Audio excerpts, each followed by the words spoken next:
La Société mathématique de Côte d'Ivoire forme les enseignants sur les techniques d'enseignement de cette discipline. Au Sénégal, les sinistrés critiquent le gouvernement après des inondations dévastatrices. Bonsoir, vous suivez le 19h sur RTI 2. L'école mathématique de Yamoussoukro a instruit les enseignants sur les techniques d'enseignement de cette discipline peu aimée par les élèves. C'est une initiative de la Société mathématique de Côte d'Ivoire qui entend prendre toute sa place dans le système éducatif ivoirien, notamment à travers la promotion des mathématiques. Soro Corona.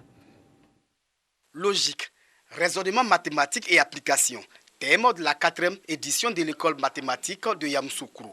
Organisée pendant les vacances scolaires, cette école vise à renforcer les capacités des enseignants pour leur permettre de dispenser un meilleur enseignement de mathématiques.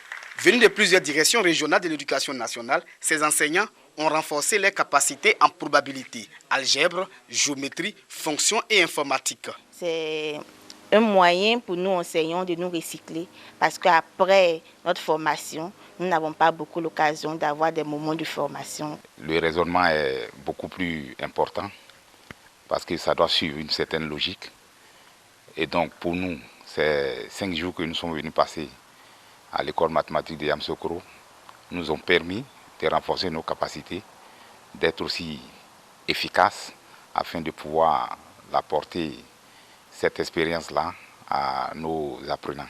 L'école mathématique de Yamoussoukro permet également de trouver des solutions aux difficultés dans l'enseignement de la matière et fait des propositions afin de faire de la Côte d'Ivoire un pays scientifique. Ces efforts sont récompensés au niveau international. La SMCI, à travers les différentes activités, encadre des étudiants, encadre des élèves et on voit qu'au niveau international, par exemple à l'école, au concours d'entrée à l'école polytechnique ou d'autres écoles des ingénieurs renommés en France, on a des élèves ivoiriens qui sont admis et ce qui prouve que cet encadrement-là porte ses fruits.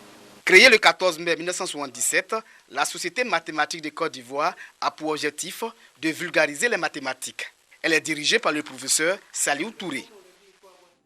La question de l'autonomisation des jeunes et des femmes reste un défi majeur pour le gouvernement et des cadres en sont bien conscients. Dans l'optique d'accompagner l'État dans ce processus, le directeur général du Trésor et de la comptabilité publique, Assaouri Jacques, a offert des broyeuses, des décortiqueuses et des kits de permis de conduire à des associations dans la commune de Djebonois, dans la région de Béké. C'est reparti avec Soro Corona. Des broyeuses de manioc, des décortiqueuses de riz et de maïs et 100 kits de permis de conduire, dont du directeur général du Trésor et de la comptabilité publique à Saouré Kounan Jacques, à 3 associations féminines et 100 jeunes de la commune de Djebonois, région de Béké. Des dons pour permettre aux femmes et aux jeunes d'avoir une activité pérenne afin de les rendre plus autonomes. Dont fait au cours de la cérémonie de présentation officielle du mouvement Eboyekone Egasso, ce qui signifie « Mettons-nous ensemble pour le développement ». L'initiateur de ce mouvement est le maire de Béoumi. Jean Makwassi veut participer à sa manière à l'autonomisation des jeunes et des femmes de Béké. C'est pour que mes frères puissent s'occuper. C'est parce que s'ils sont trop libres, qu'ils n'ont pas d'emploi, c'est là que les leaders politiques les manipulent. À travers ces dons, Assaouri Jacques accompagne la politique sociale du gouvernement. Le gouvernement a la responsabilité d'impulser le développement dans nos régions. Mais les cadres que nous sommes, nous devons prendre le relais. Et c'est dans ce cadre qu'aujourd'hui, j'ai décidé d'offrir 100 kits de sécurité routière à 100 jeunes du Béké. C'est une première phase d'un vaste projet qui va concerner 1000 jeunes. Nous avons profité également pour donner des moulins, des broyeuses de manioc, pour permettre également à la gente féminine de s'auto-employer. Le parrain a félicité la jeunesse de la région de Béké pour sa discipline face aux récents événements politiques qui ont secoué le pays. D'autres localités de la région de Béké seront visitées par le mouvement Eboyekone Egasso pour l'autonomisation des jeunes et des femmes. Reçois ma paix, c'est ainsi que se dénomme une caravane de l'église méthodiste unie de Côte d'Ivoire. Elle va sillonner le pays de septembre à octobre. Objectif, apporter un message de paix et d'espérance au peuple de Côte d'Ivoire. Dangui Dangui. Les échéances électorales en Côte d'Ivoire sont souvent source de vives tensions et de graves crises. En témoigne l'ampleur des manifestations ces dernières semaines. L'Église méthodiste unie Côte d'Ivoire, EMUCI, veut contribuer à apaiser les esprits et les tensions apparentes avec un message de paix et d'espérance. Et cela à travers la caravane dénommée Côte d'Ivoire reçoit ma paix. La paix, elle ne se fabrique pas au bout des fusils, mais elle se reçoit du prince de la paix. Et c'est la prêche de l'église méthodiste unie Côte d'Ivoire. Cette paix, nous en avons besoin à tous les niveaux, dans nos vies de tous les jours. Et nous devons la communiquer à tous. La caravane Côte d'Ivoire reçoit ma paix sillonne le pays depuis ce mois de septembre. Elle va s'achever en octobre prochain. Une façon pour le Messie de contribuer à l'effort de paix engagé par le gouvernement. Nous accompagne. Nous restons dans le domaine de la religion avec une prière pour la paix. On en parle plus amplement avec Bintou Pekele et Dangui Dangui. Mosquée Yoruba dans la commune d'Adjamé. À quelques semaines de l'élection présidentielle prévue pour le 31 octobre prochain, fidèles musulmans, guides religieux, prient pour la paix en Côte d'Ivoire. Pendant 15 jours, la communauté Témidire Centrale Mosquée a lu 16 fois les 114 chapitres du Saint-Coran repartis sur 604 pages. Ils ont également invoqué 18 millions de fois la clémence de Dieu par le chapelet. Le but principal de cette assise est la quête de la paix. Nous avons imaginé une Côte d'Ivoire paisible pour tous les habitants de la Côte d'Ivoire. Nous souhaitons en même temps qu'il y ait l'entente, la compréhension entre nos dirigeants et nous avons foi que tout ce que nous faisons comme invocation est agréé par Allah. Et nous souhaitons que cette fois aussi, ce soit le plus vite possible parce que nous n'avons pas assez de temps. Nous sommes à la porte des élections et nous voudrons que à la suite de ces élections, il n'y ait pas que nous n'ayons plus à revivre 2010. Pour Aboudraman Traoré, parrain de la cérémonie, chaque Ivoirien devrait contribuer à sa manière à une paix solide. Cette cérémonie était présidée par nos parents. Moi, je suis tout à fait honoré comme je sois le parrain de cette cérémonie. Et cette cérémonie a commencé depuis il y a 40 ans. Vous voyez, il y a 40 ans que chaque année, la communauté Yoruba, Témidire de Saint-Michel, fait ce sacrifice. Et cette année, ce sacrifice est vraiment dédié à la paix en Côte d'Ivoire. Et chacun, vraiment à son niveau, doit se battre dans toutes les familles, dans tous les foyers, dans tout le pays, se battre pour promouvoir la paix en Côte d'Ivoire. Après les prières et invocations, la communauté musulmane de la mosquée Yoruba d'Adjamé Saint-Michel a immolé 2 bœufs en offrande à Allah, le tout miséricordieux, pour une paix durable et des élections apaisées. En sport, un tournoi de football pour renforcer la paix et la cohésion entre les jeunes de la commune de Yopougon s'est tenu récemment. 16 équipes étaient en compétition le dimanche dernier avec le Sacre de Village FC. Cette équipe s'est imposée face à FC Philippe avant de remporter le trophée Touré Alpha Yaya. Konaté Ngamblé, Jean-Sylvain Rissou. Peu importe celui qui va prendre le trophée ce soir, mais le plus important c'est l'idée de paix, l'idée de cohésion sociale, l'idée de motivation, l'idée de réconciliation. Un tournoi de football pour encourager la paix et la cohésion sociale à Yopougon. Les populations en ont donné l'exemple. Après plusieurs semaines de compétition au Pesco Stadium du Terminus 40, FC Village en blanc avait rendez-vous avec FC Philippe en finale. Une belle partie au cours de laquelle les joueurs ont fait montre de leur talent, comme ce fut le cas durant toute la compétition. Malgré les velléités offensives de part et d'autre, Abémon Emmanuel et Kofi réussiront à garder leur cage inviolée. C'est finalement à la séance fatidique des tirs au but que FC Village s'impose grâce à Guédé Wilfried. Vous avez constaté avec moi qu'on a assisté à un beau tournoi, signe d'une convivialité, d'une fraternité entre frères ivoiriens. Ce n'est pas obligé que nous ayons la même idéologie politique, mais nous avons un intérêt commun.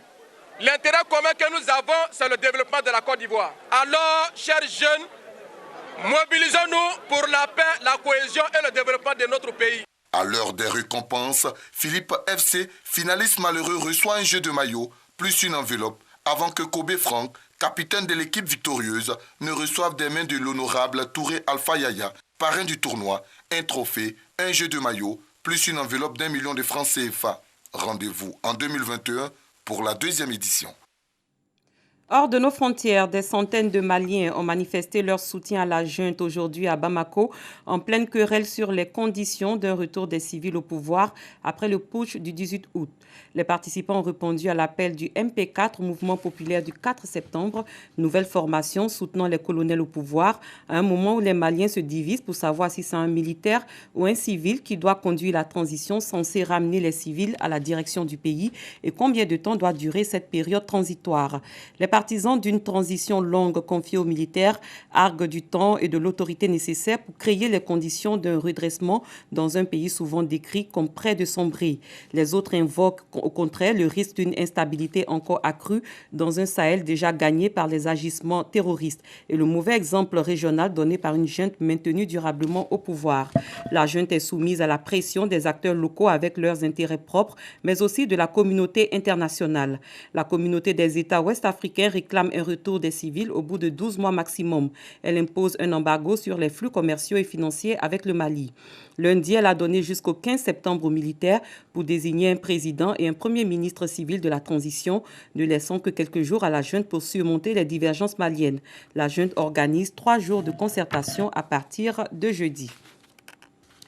Les autorités sénégalaises font l'objet de vives critiques après des pluies exceptionnelles qui ont provoqué des inondations dévastatrices et fait au moins 4 morts.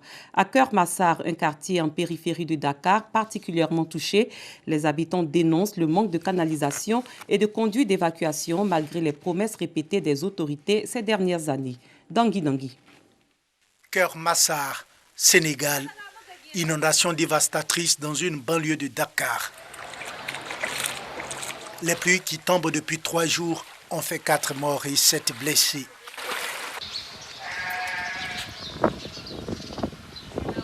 Les maisons sont inondées.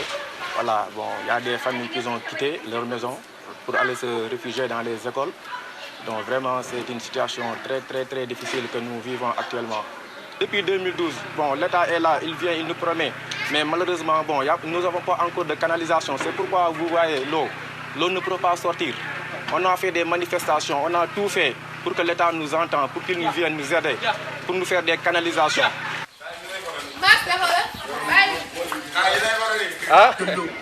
Sa chambre, son salon, les toilettes, la cuisine, tout est devenu, tout est catastrophe. On a voté pour le président pour qu'on nous aide. Mais regarde ça, les HLM n'ont pas fait leur travail. Chaque année, l'eau monte. Chaque année, l'eau progresse. Ça fait presque 2 ans qu'on vit la même situation.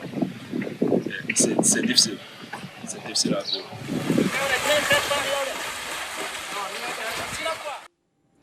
Plus loin, près d'1 mois après l'explosion de Beyrouth qui a brisé un nombre incalculable de baies vitrées et de fenêtres, les éclats de verre s'accumulent dans les immeubles et sur les trottoirs.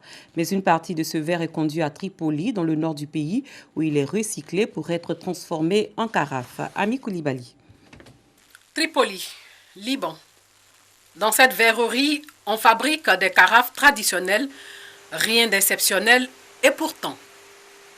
Nous avons du verre provenant de l'explosion de Beyrouth. L'explosion a créé beaucoup de verre brisés. Des organisations nous en apportent pour que nous puissions le recycler.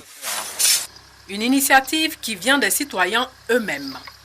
Tout de suite, après l'explosion, nous avons décidé qu'au moins une partie du verre brisé devrait servir de matière première à nos industries locales.